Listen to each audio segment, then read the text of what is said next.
And before arriving for his high-stakes summit with Chinese leader Xi Jinping, United States President Donald Trump aimed to set expectations high. He said he would urge Xi to open up China's economy and announced a delegation of top business executives, including Tesla's Elon Musk, Apple's Tim Cook, and Nvidia's Jensen Huang, to accompany him.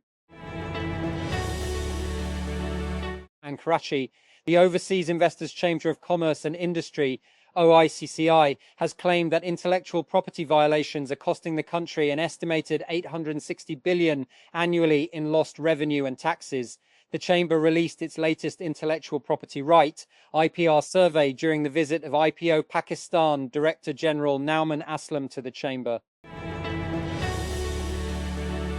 And Pakistan's latest GDP figures offer a picture of modest recovery. A projected growth rate of 3.7% for the current fiscal falls short of the government's original 4% target. And this is slightly less than even the lower bound of the State Bank's projected range of 3.75–4.75%, but it is still an improvement over the previous year's 3.8% expansion. Thankfully, the SBP anticipates growth, albeit tepid, and during much of next year in case energy prices stay elevated and the Gulf crisis lingers. That said, the numbers show that the economy continues its struggle to break out of the low growth trap, and structural issues are constraining long-term, faster growth prospects without overheating the economy. In this context, even modest growth is welcome after 4 years of economic instability and external financing crises and inflationary shocks, and despite oil price hikes triggered by the Gulf conflict. And never doubt that a small group of thoughtful, committed citizens can change the world. Indeed, it's the only thing that ever has. Margaret Mead, AS, a nuclear state and the sole arbiter of global peace trying to avoid World War III, we need to pay equal attention to the precarious situation of the people of Pakistan, especially the most vulnerable, poor women and children. Pakistan's global optics are great today and the government deserves kudos, but the real development has to be inside out. That. With the war in the Middle East, Karachi's strategic importance has once again come to the fore. Recent data shared by the Karachi Port Trust revealed that the Karachi port handled at least 8,313 containers in March 2026, that exceeding the total volume handled in 2025. While Karachi's location and its 2 deep water ports have often underscored its immense potential, successive governments have failed to transform it into a modern metropolis. That. Consider the Red Line BRT project. Slated to be completed in 2022, the project's delay epitomizes the city's abysmal governance.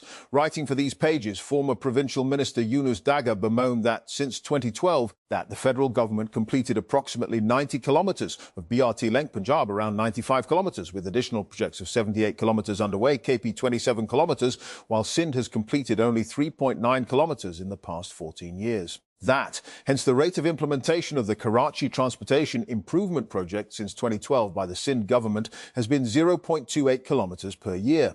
At this rate, it will take around 535 years to complete the remaining 150 kilometers of K-Type P, that which was to be completed in 2030.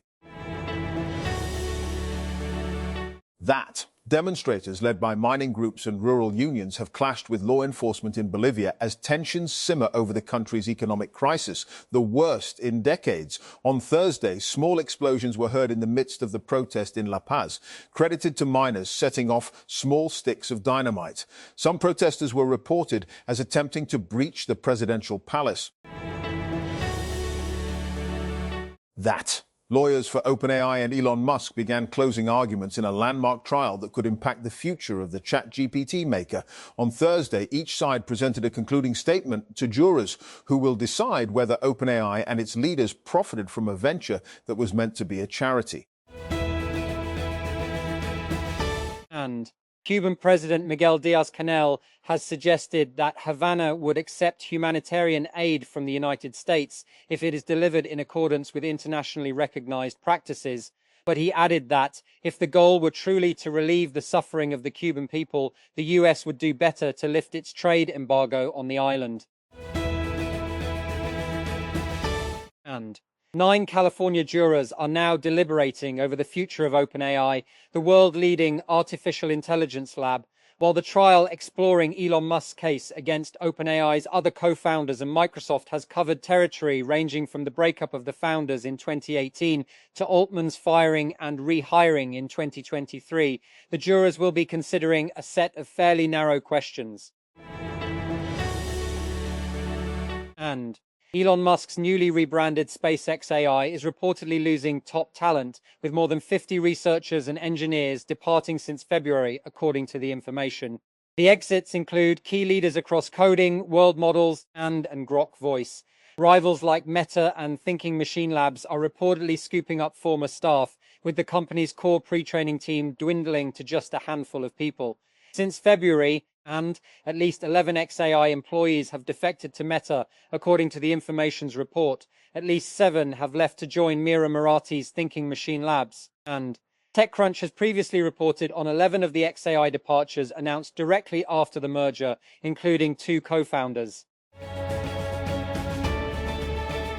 That. CIA Director John Ratcliffe led a U.S. delegation to Havana to meet with Cuban government officials on Thursday as the island deals with a collapse of its energy sector amid rising tensions with the U.S., according to the Cuban government. That, following the request submitted by the U.S. government that a delegation presided over by the CIA Director John Ratcliffe be received in Havana, that the Revolutionary Directorate approved the realization of this visit and the meeting with its counterpart from the Ministry of the Interior. The statement read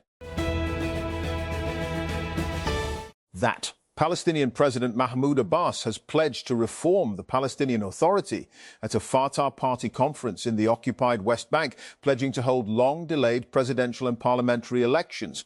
Fatah kicked off the 3-day 8th General Conference in Ramallah on Thursday to elect a new Central Committee, its highest leadership body, for the first time in 10 years as it faces existential challenges in the wake of Israel's genocidal war on Gaza. And Mike Banks has resigned as the head of the United States Border Patrol in the latest turnover to hit President Donald Trump's immigration enforcement operations. On Thursday, Banks broke the announcement to Fox News, saying it's just time for him to leave. He also took credit for a decline in border crossings since Trump took office for a second term. And the Cerebras Systems IPO was a smash hit on Thursday, generating billions major investors. Among the big winners is major shareholder Benchmark, which owns 9.5% of the company. One of the firm's general partners, Eric Vishria, has been a Cerebras board member since 2016, the year the AI chipmaker was founded, having co-led its $25 million Series A round. And Lovable, the AI-powered app-building platform, has backed a Danish hardware startup, Atech, that wants to introduce vibe coding to the process of creating hardware. Lovable was part of an $800 and our pre-seed round that also included a 16Z Scout Fund, Sequoia Scout Fund, and Nordic Makers. In a chat with TechCrunch, Atech's head of customer experience, Gustav Hugod, said the platform's workings are quite simple. And users buy a starter hardware kit for whatever they are trying to build from Atech's site. Then they open a tab at the site, talk to an AI chatbot, describe the hardware concept they're trying to build, and the AI tool generates code that helps them build a working prototype. Hugod said the company's user base is pretty broad right now, from 4-year-olds building cars to a hydrogen synthesis plant that needs precise voltage sensing. And typically, building any type of hardware prototype requires decades of experience or finding pricey but talented engineers. But Hugod said that as the accessibility gap of software has collapsed, and so will the difficulty of building in the hardware space. Hardware in a democratized world has to be available to everyone, he said. The new capital will be used for research and development, marketing and hiring.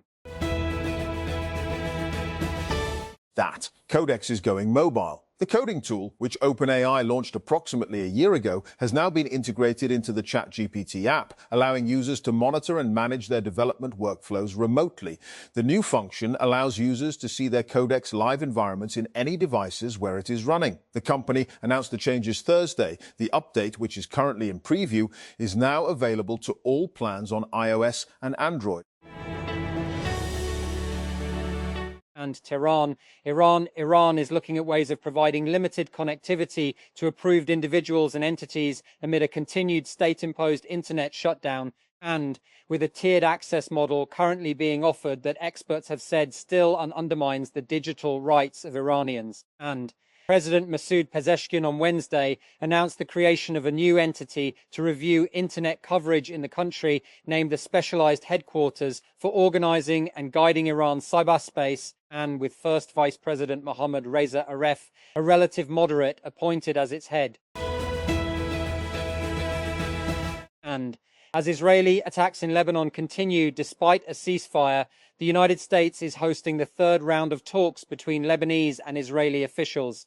Hezbollah opposes the meeting in Washington. And US President Donald Trump returns to Beijing after 9 years to meet Chinese President Xi Jinping. The trade war, conflict in Iran, and rising fears over Taiwan shape the talks. With global tensions mounting, can the two leaders find common ground, or will rivalry push the world further into crisis? In this episode, and France coach Didier Deschamps has assembled a World Cup squad with formidable attacking talent led by Kylian Mbappe, while rewarding goalkeeper Robin Risser following his breakthrough season with a call-up for the Showpiece tournament. Deschamps, who guided France to World Cup glory in 2018 and will leave after this tournament, included few surprises in his announcement of the 26-man squad on Thursday. And OpenAI is so frustrated with Apple over a ChatGPT integration that failed to deliver the subscribers and prominence it expected that the company is now actively exploring legal action against the iPhone maker, Bloomberg News reported Thursday. And, citing people familiar with the matter, according to Bloomberg, OpenAI has enlisted an outside law firm to work through its options, and which could include sending Apple a formal breach of contract notice without necessarily escalating to a full lawsuit, at least not immediately. And any legal move would likely wait until after the conclusion of OpenAI's ongoing trial with Elon Musk. And Richard Socher has been a major figure in AI for some time, best known for founding the early chatbot startup U.com, and before that, his work on Imaginet now, and he's joining the current generation of research-focused AI startups with Recursive Superintelligence, a San Francisco-based startup that came out of stealth on Wednesday with $650 million in funding. And Socher is joined in the new venture by a cohort of prominent AI researchers, including Peter Norvig and Cresta co-founder Tim Shih. Together, they're working to create a recursively self-improving AI model, and one that can autonomously identify its own weaknesses and redesign itself to fix them without human involvement, a long-held holy grail of contemporary AI research. And Yuri Veltman was tense. He's the national field director for Standing Together, an organization of Jewish and Palestinian peace activists, and who had gathered to resist the tens of thousands of far-right Jewish marchers heading for occupied East Jerusalem's Old City. He had reason to be worried. Jerusalem Day, and marked by Jewish Israelis every year to celebrate the 1967 capture and subsequent illegal occupation of the city, and has become an opportunity for thousands to be bussed in from across Israel and the occupied West Bank to participate in the Flag March, where they maraud through the Old City and attack Palestinians as well as Jewish peace activists. And Palestinians from outside the Old City were not allowed in by police. And more than 40% of Sudan's population is facing acute hunger, according to a report by a global hunger monitor, the 3-year civil war having created one of the world's worst humanitarian crises. Nearly 19.5 million Sudanese people are facing such dire circumstances, the United Nations-backed Integrated Food Security Phase Classification, IPC, said on Thursday. And the administration of United States President Donald Trump has pledged an extra $1.8 billion in humanitarian funding to the United Nations, but the amount announced on Thursday remains far short of past US commitments to humanitarian aid, which totaled as high as $17 billion in fiscal year 2022. And On Friday, Jerome Powell's term as chair of the United States Federal Reserve Board of Governors will come to a close after months of tension between the White House and the central bank, and as US President Donald Trump pushes for more aggressive interest rate cuts, Powell's term ends on May 15, and he will be succeeded by Trump appointee Kevin Warsh, who served on the central bank's Board of Governors from 2006 to 2011. And Powell will continue on the board as a governor after stepping down as chair. That Israeli ultranationalists marching through Jerusalem's Old City chanted death to Arabs, and may your villages burn during the annual Jerusalem Day parade. As many Palestinian residents stayed indoors and shuttered their shops, tens of thousands of Israelis, many of them teenagers and young adults, take part each year in the march, which Israeli authorities say celebrates the reunification of Jerusalem after Israel captured East Jerusalem during the 1967 war. That short-form video is a format that's built for mobile. These vertically oriented videos are designed to fit the shape of a smartphone. But according to YouTube, this kind of content has become quite popular on the big screen. It seems counterintuitive, but the data is hard to argue against. YouTube viewers watch over 2 billion hours of YouTube Shorts, the platform's clips that run up to 3 minutes on TVs each month. The living room is YouTube's fastest growing screen. And the Shorts experience is further helping connect viewers with the world's most active creator community from the comfort of their couch, said Kurt Wilms, YouTube's Senior Director of Product Management for YouTube on TV. We've found that audiences increasingly want to watch their favorite content on the biggest screen at home, whether it's long-form content, a podcast, or a short. Silicon Valley's token maxing error now has its own hardware. A new open source project brings your Claude Code utilization stats into a tiny desktop dashboard, allowing AI power users to keep an eye on their usage. Sure, you can track Claude Code usage directly in the terminal using commands or other external tools and apps, but that's not as fun as seeing a pixel art version of the Claude sprite dance on a screen before showing at a glance token usage info, is it?